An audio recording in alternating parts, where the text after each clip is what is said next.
আসসালামু আলাইকুম। সংবাদে আপনাদের সবাইকে স্বাগত জানাচ্ছি। আমি ফিরোজ তোহা। শুরুতেই আরবে কেবলস সংবাদ শিরোনাম। বাংলাদেশের সর্বশেষ গুরুত্বপূর্ণ আপডেট সংবাদে আপনাকে স্বাগত। শুরুতেই সংবাদ শিরোনাম, পরে বিস্তারিত। শুরুতেই জানিয়ে দিব, নারায়ণগঞ্জে শেখ হাসিনা, শামীম ওসমান সহ ৪৮ জনের নামে হত্যা মামলা। এরপর জানিয়ে দিব, আনিসুল হক এবং সালমান এফ রহমান প্রাথমিক দায় স্বীকার করেছেন। রিমান্ডে নেওয়ার পর তারা বলছেন, আমরা প্রচেষ্টা চালিয়েছি প্রধানমন্ত্রী শেখ হাসিনার নির্দেশ বাস্তবায়ন করার। তার নির্দেশেই আমরা গণহত্যা চালিয়েছি। এরপর জানিয়ে দিব, বাসা থেকে ৩ কোটি টাকা পাওয়া সেই সাবেক সচিবকে গ্রেপ্তার। এদিকে আতঙ্কে সেই পুলিশ কর্তারা দলবাজ হিসেবে চিহ্নিত। শেখ হাসিনা সরকারের আমলে ১৫ বছরে পুলিশ বাহিনীতে মহাক্ষমতায় থাকা অতি দলবাজ হিসেবে চিহ্নিত কর্মকর্তাদের মধ্যে আতঙ্ক শুরু হয়েছে। চাকরি হারানোর পরও তারা হামলা মামলা এবং গ্রেপ্তারের ভয়ে বিভিন্ন জায়গায় আত্মগোপনে রয়েছেন। এমন পরিস্থিতিতে গতকাল সব পুলিশ সদস্যদেরকে কাজে যোগ দিতে বলা হলেও চিহ্নিত বেশ কিছু কর্মকর্তা এখনও কাজে ফেরেননি। এদিকে আন্দোলনে নিহত ৬ ছাত্রের পরিবারকে বিএনপি নেতা জনির আর্থিক অনুদান। এবং সর্বশেষ জানিয়ে দিব, আজ থেকে খুলছে সব শিক্ষা প্রতিষ্ঠান। সব শিক্ষা প্রতিষ্ঠান খুলছে আজ রোববার। একই দিনে খুলছে দেশের সব সরকারি বেসরকারি বিশ্ববিদ্যালয়গুলো।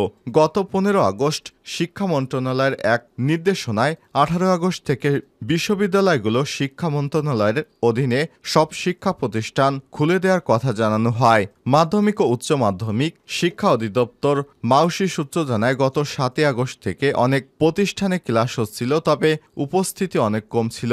অনেকের মধ্যে আতঙ্ক এবং নিরাপত্তার আশঙ্কা ছিল। পরিস্থিতি ক্রমেই স্বাভাবিক হয়ে আসায় আজ থেকে পুরোদমে স্কুল, কলেজ, বিশ্ববিদ্যালয়ে যথারীতি ক্লাস চলবে। প্রিয় দর্শক, এতক্ষণ শুনছিলেন সংবাদ শিরোনাম, এবারে বিস্তারিত।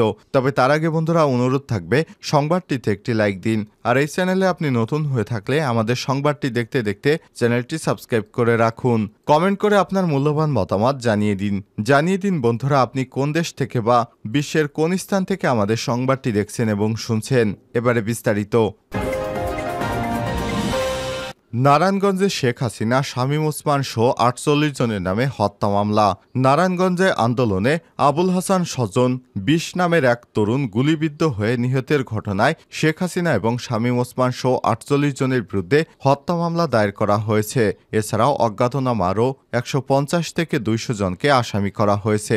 শনিবার ১৭ আগস্ট রাতে চাষারা এলাকায় বাসিন্দা আবুল বাশার অনেক বাদী হয়ে সদর মডেল থানায় মামলাটি দায়ের করেছেন।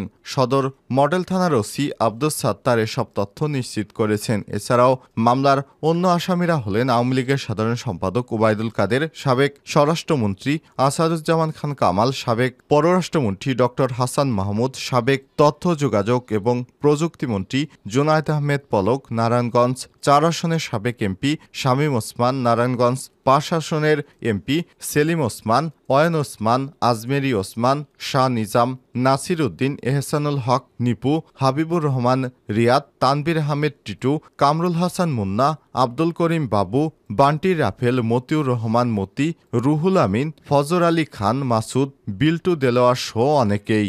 এছাড়াও অজ্ঞাতনামা প্রায় ১৫০ থেকে ২০০ জনকে আসামি করা হয়েছে। মামলার বাদী অনেক উল্লেখ করে বলেন, ৩ আগস্ট বিকেলে শেখ হাসিনা সহ শীর্ষ নেতা এবং মন্ত্রীদের নির্দেশে সন্ত্রাসী বাহিনী দেশীয় অস্ত্র এবং আধুনিক আগ্নেয়াস্ত্র দিয়ে শহরে মহড়া দিতে থাকে এবং ফাঁকা গুলি ছুটতে থাকে। এ সময় মিশনপাড়া এলাকার ছাত্র জনতার অবস্থান লক্ষ্য করে গুলিবর্ষণ করে তারা। সে সময় বন্দর উপজেলার কুশিয়ারা গ্রামের আবুল হাসান স্বজন গুলিবিদ্ধ হয়ে নিহত হয়। আহত অবস্থায় প্রথমে তাকে ৩০০ শয্যা হাসপাতালে নেওয়া হলে সেখান থেকে ঢাকা মেডিকেল কলেজ হাসপাতালে পাঠিয়ে দেওয়া হয়। পরদিন ৬ আগস্ট ভোরে নিবিড় পরিচর্যা কেন্দ্র আইসিইউতে চিকিৎসাধীন অবস্থায় তার মৃত্যু হয়েছে। এই ঘটনায় এই মামলা দায়ের করা হলো। আনিসুল হক এবং সালমান এফ রহমান প্রাথমিক দায় স্বীকার করেছেন রিমান্ডে। তারা বলছেন, শেখ হাসিনা সরকারের নির্দেশ বাস্তবায়নের চেষ্টা করেছি আমরা। দেশে অরাজকতা এবং রাজনৈতিক সহিংসতার ঘটনায় নিজের দায় স্বীকার করে রিমান্ডে থাকা সদ্য বিদায়ী আওয়ামী লীগের সরকারের ৩ প্রভাবশালী। তারা হলেন সাবেক আইনমন্ত্রী আনিসুল হক, সাবেক প্রধানমন্ত্রী শেখ হাসিনার উপদেষ্টা সালমান এফ রহমান এবং আলোচিত সেনা কর্মকর্তা মেজর জেনারেল চাকরিচ্যুত জিয়াউল হাসান। তদন্ত সংশ্লিষ্ট সূত্র থেকে জানা গেছে, গত ১৬ আগস্ট নিউ মার্কেট এলাকার পাপস বিক্রেতা শাহজাহান আলী হত্যা মামলায় এই ৩ আসামি রিমান্ডে থাকলেও তাদের বিভিন্ন বিষয়ে জিজ্ঞাসাবাদ করা হচ্ছে। দেশে অরাজকতা এবং রাজনৈতিক সহিংসতা সৃষ্টির নেপথ্যে কার ভূমিকা কী ছিল সে বিষয়ে বিস্তারিত জিজ্ঞাসাবাদ করা হচ্ছে। শুরুতে তারা সাবেক স্বরাষ্ট্র এবং সাবেক সেতুমন্ত্রীর উপর দায় চাপালেও এখন দায় চাপাচ্ছেন সাবেক প্রধানমন্ত্রী শেখ হাসিনার উপর। তারা প্রায় একই সুরে বলছেন, আমরা কেবল প্রধানমন্ত্রীর নির্দেশ বাস্তবায়নের চেষ্টা চালিয়েছি, আমাদের ব্যক্তিগত কোনো চাপা নেই। তবে সাবেক প্রধানমন্ত্রী শেখ হাসিনার নির্দেশ বাস্তবায়নে তারা যেসব পরিকল্পনা করেছেন সেগুলো বাস্তবায়নে মাঠ পর্যায়ে হুকুম দিয়েছেন বলে এরই মধ্যে স্বীকার করেছেন। হত্যাকাণ্ডের পেছনে তাদের দায় স্বীকার করলেও এখনও সুনির্দিষ্ট কোনো তথ্য দেননি গ্রেপ্তারকৃতরা। রিমান্ডে থাকা আসামি হত্যা মামলার বাইরে কি কি তথ্য দিচ্ছেন জানতে চাইলে সংশ্লিষ্ট সূত্র জানায়, ২০১৩ সালের ৫ই মে রাজধানীর শাপলা চত্বরে হেফাজতে ইসলামের নেতাকর্মীদের উপর আক্রমণ এবং হত্যাযজ্ঞ চালানো, বিশেষ উদ্দেশ্যে আড়িপাতা যন্ত্র ক্রয়, ভয়ভীতি দেখিয়ে ক্ষমতা কুক্ষিগত করতে আয়নাঘর কনসেপ্ট তৈরি এবং বহু মানুষকে গুমখুন করার বিষয়ে তাদের হাত রয়েছে বলে স্বীকার করেছেন তারা। সূত্র আরও জানিয়েছে, সালমান এফ রহমান এবং আনিসুল হক এবং মেজর জেনারেল চাকরিচ্যুত জিয়াউল হাসানের বিরুদ্ধে আরও কয়েকটি মামলার প্রস্তুতি নেওয়া হচ্ছে। যেসব ঘটনায় মামলা হবে সেগুলোর মধ্যে রয়েছে শেয়ার কেলেঙ্কারি, মতিঝিলের শাপলা চত্বরে হেফাজতে ইসলামের নেতাকর্মীদের উপর আক্রমণ, নিধন, আড়িপাতা যন্ত্র ক্রয় করে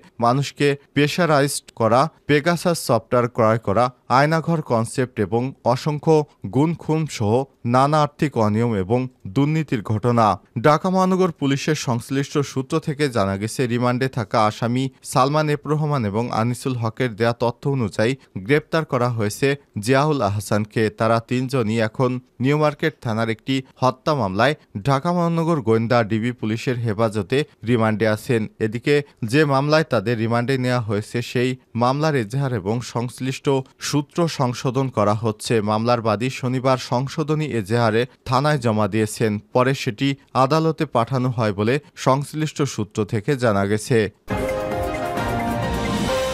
বাসা থেকে ৩ কোটি টাকা পাওয়া সেই সাবেক সচিব আটক। রাজধানীর মহাখালীতে ডিওএইচএস-এর একটি বাসা থেকে সাবেক সিনিয়র সচিব শাহ কামালকে পুলিশ আটক করেছে। শনিবার ১৭ আগস্ট রাতে অভিযান চালিয়ে তাকে গ্রেপ্তার করা হয়। ঢাকা মহানগর পুলিশ ডিএমপির মিডিয়া অ্যান্ড পাবলিক রিলেশনস বিভাগের অতিরিক্ত উপকমিশনার এডিসি ওবায়দুর রহমান এসব তথ্য নিশ্চিত করেছেন। সূত্র জানায়, শাহ কামাল ভারতে পালিয়ে যাওয়ার জন্য মহাখালীতে একটি বাসায় অবস্থান করছিলেন। সেখানে কালো গ্লাসের একটি গাড়ি রাখা ছিল। তাকে ঢাকা মহানগর পুলিশ ডিএমপির গোয়েন্দা বিভাগের ডিবি কার্যালয়ে নেওয়া হচ্ছে। এর আগে রাজধানীর মোহাম্মদপুরে ২টি বাসা থেকে ৩ কোটি এবং বিপুল পরিমাণ দেশি বিদেশি মুদ্রা উদ্ধার করা হয়।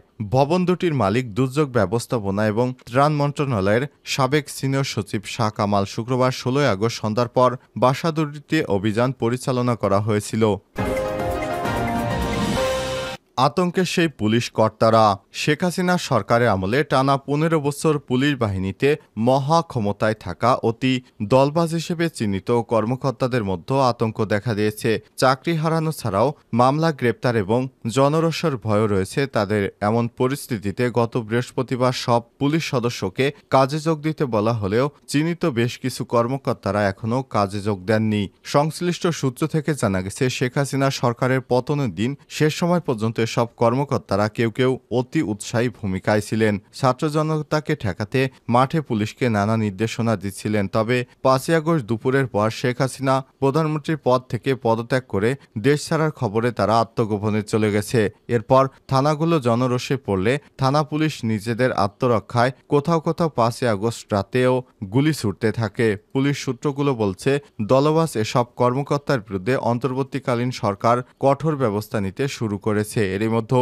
পুলিশের বিশেষ শাখা এসবি প্রধান অতিরিক্ত আইজিপি মনিরুল ইসলাম, ঢাকা মহানগর পুলিশ কমিশনার হাবিবুর রহমানকে চাকরিচ্যুত বাধ্যতামূলক অবসরে দেওয়া হয়েছে। এছাড়াও রংপুর রেঞ্জের ডিআইজি আব্দুল বাতেন এবং রংপুর মহানগর পুলিশ কমিশনার মোহাম্মদ মনিরুজ্জামানকে চাকরিচ্যুত করা হয়। পাশাপাশি আরও বেশ কিছু কর্মকর্তাকে গুরুত্বপূর্ণ পদ থেকে সরিয়ে দেওয়া হয়েছে। তাদের বিরুদ্ধে তদন্ত করে ব্যবস্থা গ্রহণের আভাস মিলছে। এদিকে সরকারের পক্ষ থেকে 15 আগস্টের মধ্যে পুলিশ সব সদস্যকে কর্মস্থলে যোগ দিতে নির্দেশ দেওয়া হলেও ওই দিন পর্যন্ত অনেক কর্মকর্তা কর্মস্থলে যোগ দেননি। তারা শেখ হাসিনার অতিরিক্ত দালালবাজ পুলিশ হওয়ার কারণে জনগণ তাদের চিহ্নিত করেছে। তারা প্রাণ ভয়ে এবং সরকারি শাস্তি ভয়ে অনেকেই এখনও কাজে যোগ দেয়নি। ধারণা করা হচ্ছে সেনাবাহিনীর অধীনে অনেক পুলিশ কর্মকর্তা ক্যান্টনমেন্টে আটকা রয়েছে। অনেকে আবার চোরাই পথে ভারতে পালিয়ে গেছে, আবার অনেকেই প্রাণ ভয়ে বিদেশেও পালিয়ে যেতে পারে। সেটি এখনও বলা সম্ভব হচ্ছে না।